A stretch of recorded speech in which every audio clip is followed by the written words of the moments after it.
ဘယ်မှလဲထွက်ခဲ့ဗျာမောင်လေးမမမင်္ဂလာဆောင်ရအောင်လာခဲ့ပြီဟဲ့အောင်လေမတားနဲ့တော့အကုန်ခွင့်ပြမှာမမတ်နေလေမမမလေးမမပဲအခန်းထဲမှာလဲမောင်လေးလာပြီမမပြောတော့မောင်လေးတယောက်တည်းဝယ်ချစ်တာဆိုပြတယ်မမရွေးချယ်လိုက်တဲ့တော့မောင်လေးလောက်ဂျိုကားလားဟာလေ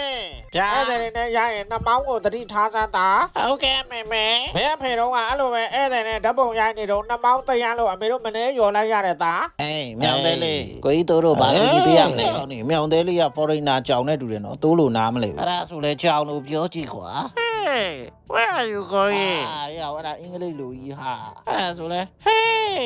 မြောင်အဲ့ဒါလည်းနားမလဲဘူးကကိုရီးယားလိုပြောကြည့်ကွာ Hey အော်ဒီကနေကိုရတော်ပြီကွာငါလာကွာကိုကြီးစားလည်းမဟုတ်လိုက်ချော့နေရနေကိုရီးယားလိုပြောလိုက်တာလက်ကြည့်တယ်ရကိုရီးယားကြောင်ဖြစ်မယ်လောင်း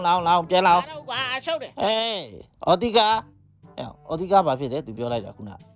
ကြာပါတယ်ကွာကိုတက်တာပဲကိုပြောလိုက်တော့မယ် Hey စားရငယ်